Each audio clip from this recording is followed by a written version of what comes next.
پوچھا گیا مولانا الیاس صاحب نور اللہ مرقدہ سے کہ آپ اس محنت کے ذریعے سے کیا چاہتے ہیں، تو انہوں نے فرمایا کہ اللہ کی قسم میں اس کے سوا کچھ نہیں چاہتا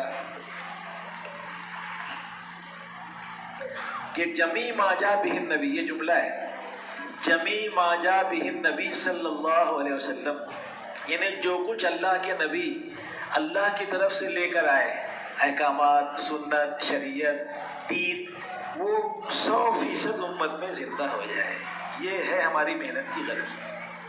کبھی اس طرح بھی فرمایا کہ جس سطح پر حضور پاک صلی اللہ علیہ وسلم اس امت کو چھوڑ کر دنیا سے تشریف لے گئے تھے، اس سطح پر یہ امت پھر آ جائے، یعنی جس سطح پہ صحابہ تھے، ایمان کے اعتبار سے، عبادات کے اعتبار سے، معاملات کے اعتبار سے، معاشرت کے اعتبار سے، اخلاقیات کے اعتبار سے، یعنی ہر لائن سے صحابہ پرفیکٹ تھے، کہیں جول نہیں تھا، ان کی زندگی نمونہ تھی، صحابہ مشعل راہ تھے، مینارہ نور تھے، آسمان ہدایت کے ستارے تھے، اصحابی کالنجوم بأیہم اقتدیتم اہتدیتم، میرے صحابہ مثل روشن ستاروں کے ہیں، جو جس کی اتباع کر لے گا کامیاب ہو جائے گا، منزل کو پہنچ جائے گا۔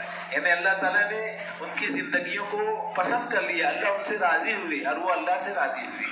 ٹھیک ہے، بھلائیوں کا حکم کرنا، برائیوں سے منع کرنا، نبیوں والی محنت۔ اور قرآن بھی کہہ رہا ہے، نبی جی کہہ دیجیے کہ نبی کا کام کیا ہے، یعنی میرا کام کیا ہے، قل ھذہ سبیلی، یہ میرا راستہ ہے، یہ میرا کام ہے، ادعو الی اللہ، میں بلاتا ہوں لوگوں کو اللہ کی طرف، پوری بصیرت کے ساتھ، بصیرت کہتے ہیں پوری سنجیدگی ساتھ، اہتمام کے ساتھ، کانفیڈنس کے ساتھ، یقین کے ساتھ، یوں ہی نہیں کہ چلو جی میں آیا تو کر لیا، جیسے ہم لوگ کرتے ہیں، جی میں آیا تو گشت کر لیا، طبیعت ہوئی تو 3 دن لگا دیا، نہیں ہوئی تو چھوڑ دیا، یعنی ہم نے کھیل بنایا ہوا ہے۔ کیا بنایا ہوا ہے؟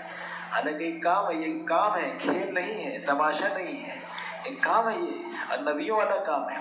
تو دوستو اتنا بڑا کام اللہ نے دیا ہے، تو کیا مقصد ہے اس کا؟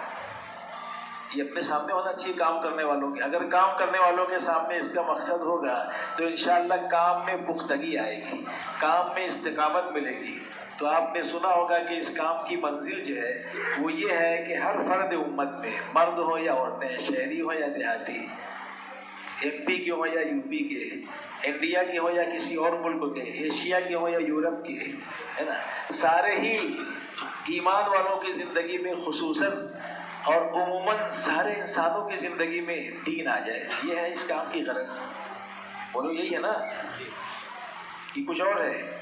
جب پوچھا گیا مولانا الیاس صاحب نور اللہ مرقدہ سے کہ آپ اس محنت کے ذریعے سے کیا چاہتے ہیں، تو انہوں نے فرمایا کہ اللہ کی قسم میں اس کے سوا کچھ نہیں چاہتا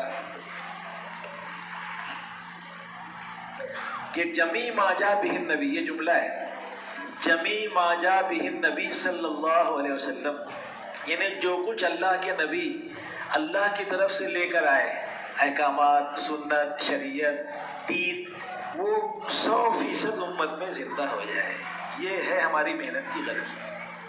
کبھی اس طرح بھی فرمایا کہ جس سطح پر حضور پاک صلی اللہ علیہ وسلم اس امت کو چھوڑ کر دنیا سے تشریف لے گئے تھے، اس سطح پر یہ امت پھر آ جائے، یعنی جس سطح پہ صحابہ تھے، ایمان کے اعتبار سے، عبادات کے اعتبار سے، معاملات کے اعتبار سے، معاشرت کے اعتبار سے، اخلاقیات کے اعتبار سے، یعنی ہر لائن سے صحابہ پرفیکٹ تھے، کہیں جول نہیں تھا، ان کی زندگی نمونہ تھی، صحابہ مشعل راہ تھے، مینارہ نور تھے، آسمان ہدایت کے ستارے تھے، اصحابی کالنجوم بأیہم اقتدیتم اہتدیتم، میرے صحابہ مثل روشن ستاروں کے ہیں، جو جس کی اتباع کر لے گا کامیاب ہو جائے گا، منزل کو پہنچ جائے گا۔ یعنی اللہ تعالیٰ نے ان کی زندگیوں کو پسند کر لیا، اللہ ان سے راضی ہوئی اور وہ اللہ سے راضی ہوئی۔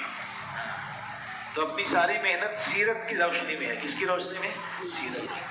تو اس وقت یہ جو سفر ہو رہا ہے، اس میں ایک ہی مجلس ہو رہی ہے، تھوڑی سی طویل ہو جاتی ہے، ویسے بہت طویل بھی نہیں ہوتی ہے۔ لوگ موبائل والے جو 3-3 4-4 گھنٹہ لے کے بیٹھ جاتے ہیں، ان کے مقابلے میں ہماری یہ مجلس تو کچھ بھی نہیں ہے۔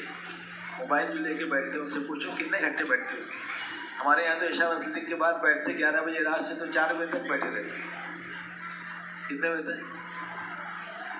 آپ کے یہاں اگر بہت اچھے لوگ ہیں، فرشتے ہیں، تو کم سے کم 12 تک تو بیٹھتے ہوں گے 2 گھنٹے۔ STD شیطان تشکیل ڈپارٹمنٹ، تو یہ بیٹھنا تو کچھ بھی نہیں ہے۔